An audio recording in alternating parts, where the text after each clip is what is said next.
네, 이번에는 2차 전지 이슈에 대해서 한번 살펴볼 텐데요. 자, 한동안 주춤했던 2차 전지주 최근 다시 반등하는 모습을 보여줬습니다. 왜 그런 건가요? 네, 최근 주춤했던 이제 2차전지 관련주가 지금 이제 다시 급등한 데는 이제 명확한 배경이 있습니다. 네. 미국 상무부가 이제 중국산 흑연 응급제에 미국이 이제 중국산 흑연에 93.5%의 반덤핑 관세를 추가하면서 최대 160%의 고율 관세를 이제 예고를 하면서 포스코, 퓨처엠 등 중국 외 공급업체의 주가가 이제 일제히 상승을 했었는데요. 흑연은 전기차 배터리의 이제 핵심적 소재이자 그리고 미국 수입의 3분의 2가 중국산이라는 점에서 이제 공급망 다변화의 중요성이 더욱더 부각되는 그런 효과라고 판단을 하고 있습니다. 동시에 이제 중국에 대한 리튬이 이제 생산 중단에 들어가면서 리튬 가격이 좀 반등을 하였고, 이는 호주 리튬주 상승에 대한 촉매가 되었다라고 보고 있습니다. 결국 이제 미국의 보호무역과 이제 중국과 호주의 생산 차질이 좀 이제 겹치면서 리튬 흑연에 대한 이제 수급적인 불안감과 가격 상승의 기대감이 함께 맞물리면서 그 부분이 커졌다라고 보고 있는데요. 네. 다만 이제 관세에 대한 인상은 배터리 제조사에 대한 이제 부담이 될 수 있을 만큼 개별 기업들에 대한 이제 수익성 변화는 체크해 볼 필요성이 있다라고 판단하고 있습니다. 네, 중국의 2차 전지 소재 가격 면이나 공급 면에서 따라갈 수 없을 정도로 대단한 건지 궁금하네요. 네, 중국은 이 2차 전지 소재에서 이 가격이든 이 공급이든 이 사실상 이 절대적 위치를 좀 차지하고 있다라고 할 수 있겠는데요. 다만 그 이유는 이 기업의 경쟁력 때문이 아닙니다. 핵심 이유는 이 정부의 막강한 지원이라고 보시면 됩니다. 보조금, 세금 감면, 이 금융 지원까지 좀 다 받으니까 이 적자를 감수하고서도 이 싸게 좀 공급할 수 있는 구조가 좀 만들어지고 있는 거죠. 그래서 이 한국, 일본 기업들이 이 기술은 있어도 이 가격에서 좀 밀릴 수밖에 없었다라고 보시면 되겠습니다. 네. 다만 최근에는 이 중국 정부가 이 전기차와 배터리 소재 등의 이 신산업 분야의 이 과잉 공급을 좀 문제로 인식하고 이 직접 이 조정에 좀 나서고 있기 때문에 국내 업체들 입장에서는 오히려 이 가격 경쟁 완화라는 긍정적인 신호로 좀 작용했다라고 보시면 되겠습니다. 네, 이렇게 2차 전지 투심이 살아나나 싶었는데 테슬라가 발목을 잡았습니다. 이 어닝 쇼크로 2차 전지 전반에 좀 찬물을 끼얹었는데요. 테슬라 도대체 어떤 일이 일어난 걸까요? 네, 미국의 테슬라의 이제 어닝 쇼크가 이제 최근에 반등하던 2차전지 관련주들의 상승에 하는 흐름을 다시 꺾었는데요. 7월 24일 이제 테슬라의 주가는 이제 하루 만에 8.2% 정도 급락을 하였고, 네. 결국 이제 SKC라든지 LG 에너지 솔루션, 포스코 퓨처엠 등 배터리 소재 관련주들이 이제 줄줄이 하락을 하는 그런 흐름을 보였습니다. 2분기 실적에서 테슬라에 대한 매출과 영업이익은 전년 대비 각각 12%, 거의 42% 감소하였으며, 핵심이었던 자동차의 매출도 16% 줄어든 것으로 나타나고 있습니다. 더구나 이제 여기서 이제 일론 머스크 CEO가 앞으로 이제 몇 분기는 더 힘들 수 있다라고 얘기를 하면서 시장에 대한 불안감이 더욱더 자극한 부분이라고 보고 있는데요. 실적 부진과 그리고 부정적인 전망이 전기차에 대한 수요 둔화까지도 이어지면서 배터리 업종에 대한 전반에 대한 투자 심리를 악화시킨 거라고 판단하고 있습니다. 이에 따라서 2차전지 관련 종목들은 단기적으로는 다시 조정 국면에 진입한 모습이라고 판단하고 있습니다. 네, 일론 머스크 CEO가 앞으로 몇 분기는 더 힘들 수 있다 이렇게 말을 했다고 하셨는데, 자, 김지현 자분님도 그렇게 생각하시나요? 네, 일론 머스크가 이 말한 대로 이 테슬라가 한동안 힘든 시기를 보낼 수 있다는 점은 저도 어느 정도 좀 동의를 하는 입장입니다. 네. 특히 이번 실적에서 좀 보여주었듯이 이 매출과 이익 모두 좀 줄어든 상황에서 이 세액 공제 폐지나 이 배출가스 규제 변경 같은 정책 변화는 테슬라뿐만이 아니라 2차전지 섹터 이 전반에 좀 부담 요인으로 좀 작용할 수 있다라고 보고 있고요. 다만 이런 고비를 좀 넘긴 이후에는 이 전기차 전반적으로 이 저가 모델이 좀 확대 중이기 때문에 이 가격적인 측면에서 이 소비자 접근성이 좀 높아지게 되면서 오히려 이 글로벌 점유율을 다시 한번 좀 끌어올릴 수 있는 기회가 좀 될 수 있다라고 생각을 하고 있습니다. 그러니까 이 저가 전기차 출시에 대한 부분 한번 좀 집중을 해보셔야 하고요. 여기에 더해서 이 테슬라는 자율주행, 이 본격화 같은 성장 카드도 좀 남아있기 때문에 지금은 이 리스크와 이 기회를 좀 동시에 좀 점검해야 하는 구간이라고 보고 있습니다. 네, 자, 테슬라 얘기가 나와서 말인데 최근에 따끈한 소식이 들려왔습니다. 바로 삼성전자가 테슬라와 파운드리 계약을 체결을 했죠. 네, 맞습니다. 이 삼성전자가 테슬라와 약 22조 원 규모의 이 차량용 칩 양산 계약을 이제 체결했다라는 소식이 좀 전해졌는데요.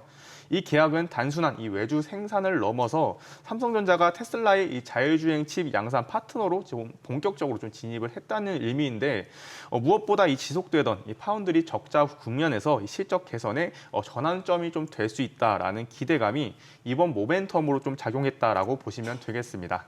또 하나 이 주목할 점은 테슬라의 이 로보택시용 이 AI 칩 등의 추가 수주 가능성까지 좀 열려 있다라는 부분인데요.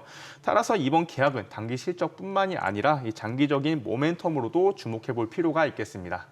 네, 자, 최근 주가가 반짝 상승했다가 다시 하락을 보이고 있는 2차 전지에 대해서 이야기 나눠보고 있는데요.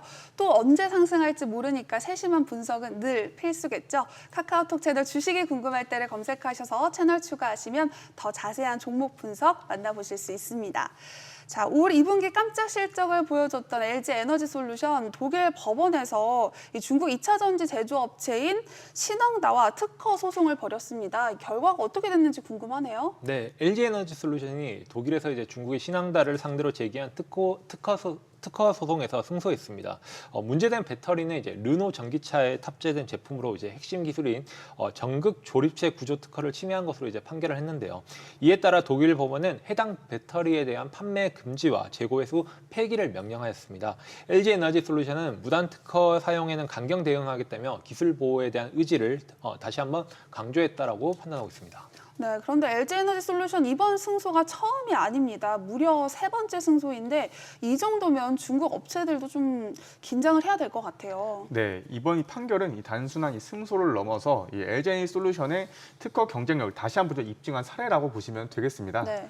앞서 이 LG 솔루션과 이 튤립은 지난 5월에도 SRS 코팅 기술 관련해서 특허를 침해한 혐의로 이 신흥다를 좀 상대로 해서 한 2차례 소송에서 이제 승소한 바가 있는데요. 당시 이제 독일 법원은 이 독일 전기차 업계 최초로 전기차용 배터리 판매 금지 명령을 좀 내린 바가 있죠. 중국 배터리 제조업체 신흥다를 상대로 이 3번째 이 연속 승소를 좀 가졌고 이번엔 이 독일 내 제품 판매까지 좀 금지됐다는 점이 굉장히 좀 중요한 부분입니다. 이건 이제 단순한 한 건의 이 분쟁이 아니라 중국을 비롯한 후발 2차 전지 업체들의 무분별한 특허 침해에 좀 제동을 걸 수 있는 선례가 좀 됐고요. 결과적으로 이 LG에너지 솔루션의 이 글로벌 입지와 기술 주도권이 더 강화될 수 있는 계기가 된 거라고 보고 있습니다. 앞으로도 이러한 판례가 좀 쌓이게 되면 이 특허 기반 경쟁에서 국내 배터리 기업들이 훨씬 더 유리한 고지를 좀 선점할 수 있을 것으로 이제 전 판단을 하고 있습니다. 네, 자, 그런데 2차 전지 부진 중 하나가 바로 전기차 캐즘 때문인데요. 자, 세계에서 전기차 시장이 가장 큰 미국에서 전기차 판매율이 점점 더 떨어지고 있습니다. 여기에 엎친 데 덮친 격으로 9월에 보조금까지 중단이 된다고 하는데 이게 보조금 지원이 안 되면 판매량 더 떨어지는 거 아닐까요? 네, 미국 연방정부의 전기차 세액 공제가 오는 2025년 9월에 조기 종료될 예정입니다. 당초 이제 2032년까지 이어질 것으로 예상됐던 이 혜택이 조기 종료되면서 전기차 구입 비용이 이제 즉각적으로 좀 상승하게 되었는데요. 업계는 이제 보조금 만료 전에 이제 사재기가 이제 나오면서 사재기 이후에는 수요가 좀 이제 급락할 것으로 보고 있고, 실제로 이제 GM CEO는 이제 전체적인 이제 수요 둔화를 이제 경고를 했습니다. 이제 전미경제연구소에서는 보조금 전면 종료 시 판매량이 최대 37% 줄어들 수 있을 것으로 이제 분석하고 있고, 과거 독일처럼 이제 보조금 종료 후에 판매가 이제 급락한 사례가 있는 만큼 미국에서도 이제 비슷한 충격이 나타날 수 있지 않을까 우려가 조금씩 커지고 있는 부분입니다. 네, 한편 미국과는 반대로 이 전기차 시장이 성장 중인 곳이 있습니다. 바로 유럽인데요.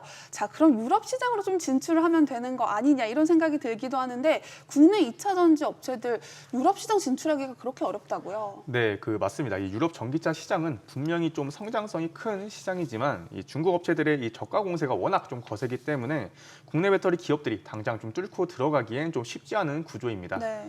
이 CATL이나 BYD 같은 업체들이 좀 정부 보조금을 좀 기반으로 해서 유럽 현지에 좀 대량 물량을 좀 밀어넣고 있어서 이 가격 경쟁에서는 좀 밀릴 수밖에 없는 구간이었던 거죠. 다만 이 최근 유럽이 이 중국산 전기차에 최대 38% 관세까지 좀 얘기가 나오면서 견제에 좀 나섰고 중국 내부에서도 보조금에 대한 논의가 좀 나오고 있는 만큼 이런 틈새에서 한국 기업들이 좀 경쟁력을 부각시킬 수 있는 부분도 좀 나올 수 있다라고 보고 있습니다. 그러니까 결국 지금은 이제 유럽향 이 공급망 확대나 이 프리미엄 제품 기반의 수주 경쟁력을 가진 이 국내 기업들이 주목받을 수 있는 구간이다라고 보시면 되겠습니다. 네, 하지만 전기차 시장의 둔화에도 불구하고 AI 서버나 ESS용 배터리 수요는 점차 늘고 있습니다. 이 부분이 좀 실적 성장하는데 좀 실마리가 되지 않을까 싶어요. 네, 글로벌 전기차 수요가 지금 최근에 좀 악화되고 있는 가운데 AI 서버와 그리고 에너지 저장 장치인 ESS 수요가 새로운 성장축으로 이제 주목을 받고 있습니다. 미국의 이제 에너지 저장 이제 배터리에 대한 설치량은 최근 3년간 3배 이상 늘었고 지난해 미국 ESS 시장에 대한 규모는 789억 달러에 대한 규모이지만은 2030년에는 3천억 달러가 넘어갈 것으로 이제 전망을 하고 있습니다. 그래서 LG 에너지 솔루션은 2분기 영업이익이 전년 대비 152% 상승을 했는데 하반기 북미 ESS 시장을 적극적으로 공략하겠다라고 밝혔고요. 특히 이제 미시간 공장에서 LFP 기반 ESS 롱셀을 생산 중에 있고 수주 잔고는 이제 50기가와트를 넘어서서 3분기부터 본격 출하를 이제 시작할 예정이라고 보고 있습니다. 삼성 SDI도 고출력인 UPS 배터리를 출시해서 AI 데이터 센터에 최적화된 이제 고효율 솔루션을 제시를 했는데요. 또한 이제 컨테이너형 이제 ESS도 선보이고 전기차 부진을 만회할 수 있는 이제 새로운 실적 반등 가능성이 지금 열고 있다라고 판단하고 있습니다. 네, 그리고 최근 들어서 자율주행 분야의 주도권 싸움이 점점 더 심화되고 있다고 하는데 자, 이 부분이 국내 2차 전지 업체에게는 좋은 점이라고 하더라고요. 왜 그런 건가요? 네, 최근 이 자율주행 기술을 좀 둘러싼 이 글로벌 주도권 경쟁이 상당히 좀 치열해지고 있는 상황인데요. 네. 이 흐름이 이제 국내 2차 전지 업계에는 이제 새로운 기회가 될 수 있다라는 전망이 나오고 있습니다. 자율주행차는 일반적으로 이제 전기차보다 좀 전력 소모가 훨씬 좀 크기 때문에 더 고밀도, 이 고효율 배터리가 좀 필수적이라고 할 수 있습니다. 그래서 기존의 일반 전기차용 배터리보다 이 기술 장벽이 높고 이 안정성과 에너지 밀도가 더 중요한 부분이 좀 있죠. 여기서 이제 국내 배터리 기업들이 갖고 있는 기술 경쟁력이 다시 한번 좀 주목을 받을 수 있는 구조가 좀 만들어지고 있는 건데요. 특히 이 고에너지 밀도 이 배터리 개발에 좀 집중하고 있는 국내 배터리 업체들은 자율주행 시대에 맞는 이 프리미엄 배터리 수요에서 이 수혜를 좀 기대할 수 있다라는 분석이 좀 나오고 있다라고 생각하고 있습니다. 네, 2차 전지주 반짝 올랐다가도 또 아쉽게도 바로 떨어지고 있는 상황입니다. 좀 장기간 올라줬으면 좋겠는데 그렇게 되기는 힘든 걸까요? 네, 전기차 시장이 좀 둔화돼가지고 2차 전지주가 이제 짧은 반등 이후에 조정이 좀 반복되고 있는데 네. 작년과는 달리 이제 완전히 비관적일 필요는 없다라고 판단하고 있습니다. 특히 이제 전력 수요 중심이 전기차에서 이제 AI 데이터 센터와 이제 전력망 쪽으로 이제 이동을 하면서 ESS 시장이 지금 빠르게 성장을 하고 있는데 앞서 얘기 드렸지만은 미국의 ESS 설치량이 지금 이제 3년 새 이제 3배 이상 증가를 하였고 네. 2025년도에는 30% 이상의 성장이 기대될 만큼 이제 견조하게 좀 수요가 이어지고 있다라고 판단하고 있습니다. LG 에너지 솔루션에서는 북미에서 이제 ESS 주문을 확보를 했고 삼성 SDI도 이제 AI 서버용 이제 고출력 UPS와 컨테이너형 ESS를 이제 출시를 하면서 차세대 이제 시장을 공략을 하고 있기 때문에 특히 이제 ESS가 좀 이제 단가도 높고 수요 구조가 좀 이제 안정적인 부분이라서 수익성 계산에는 되게 좀 유리하다라는 평가를 받고 있습니다. 따라서 이제 단기적인 조정은 좀 있을 수가 있지만은 중장기적으로는 기업별로 이제 전략적인 전환과 함께 이제 좀 재평가될 수 있는 가능성은 좀 열려 있다라고 생각하고 있습니다. 네, 주식 투자하시는데 자세한 자문이 필요하신가요? 지금 바로 카카오톡 채널 주식이 궁금할 때를 검색하셔서 채널 추가하시면 자문역들에게 직접 질문을 남겨보실 수 있습니다. 자, 이제 김지연 자문역이 주목하는 2차 전지주 탑3를 알아볼 시간인데요. 자, 그 전에 지난번에 소개해 주신 종목 중에서 신고가 간 종목이 있다고요? 네, 지난번에 좀 얘기 드렸던 이 원픽인 일진전기가 한번 좀 신고가를 돌파를 해주는 모습을 보여주고 있는데요. 이번에도 충분히 상승 모멘텀 있는 이 기업들 좀 가져왔으니까요. 또 많이 좀 받아가셨으면 좋겠습니다. 네, 오늘도 기대해 보도록 하겠습니다. 탑3부터 바로 만나볼까요? 네, 제가 알려드린 탑3 리포트도 좀 준비되어 있으니까요. 좀 기대해 주시면 좋을 것 같고요. 탑3는 일단 코스모 신소재입니다. 이 종목은 당기 실적은 다소 좀 부진하지만 이 3분기부터 양극재 상공장을 좀 가동하고 이 4분기부터 고객사 이 재고 조정 이 종료로 이제 실적 반등이 좀 본격화될 가능성이 높다라고 보고 있습니다. 게다가 이 비중국 이 전구체에 대한 이 글로벌 수요 증가에 맞춰서 이 내재화 규모를 2,000톤에서 이 최대 3만 톤까지 좀 확대할 전략을 좀 갖추고 있고요. 장기적으로 이 북미, 유럽망, 공급망 이 재편의 좀 흐름에 좀 정면 대응할 수 있는 그림입니다. 무엇보다 이 부채 비율 이 50%고 그리고 순차입금 비율도 25% 수준으로 2차전지 업황 이 저점에서도 이 재무적으로 좀 버틸 수 있는 체력을 갖춘 이 몇 안 되는 기업이라고 생각을 했기 때문에 탑3 종목으로 가져와 봤습니다. 네, 탑3로 코스모 신소재 선정해 주셨고요. 탑2도 궁금해지는데 바로 공개해 주시죠. 네, 탑2 종목은 이 대주전자 재료입니다. 이 종목은 최근 이 테슬라의 북미 배터리 공급망에 처음으로 좀 납품을 시작하면서 미래 성장 동력을 좀 확보한 기업으로 평가를 받고 있는데요. 올해 7월부터 파나소닉 북미 공장을 통해서 이 테슬라의 좀 납품이 시작됐고 2027년부터는 이 로보택시 전용 모델에 들어가는 이 차세대 제품 공급까지 좀 추진 중입니다. 초기 매출은 좀 작지만 이 향후 수천억 규모로 좀 성장할 가능성이 크다는 점이 포인트입니다. 또한 현대차와 기아 등의 국내 완성차 업체에도 꾸준히 좀 납품을 이어가고 있고 하반기로 갈수록 실적도 점진적으로 좀 회복세에 들어갈 가능성이 높다라고 보고 있습니다. 무엇보다 이 자율주행과 이 전고체 배터리 시대에는 고성능 응급제의 채택이 빠르게 좀 확대가 될 수밖에 없기 때문에 기술력과 고객사를 모두 갖춘 이 대주전자 재료는 충분히 좀 주목할 만한 종목이다라고 생각해서 이 탑2 종목으로 가져와 봤습니다. 네, 탑2는 대주전자 재료를 선정해 주셨는데요. 이제 대망의 탑1을 알아볼 시간입니다. 김지연 자문역의 마스터픽 함께 보시죠.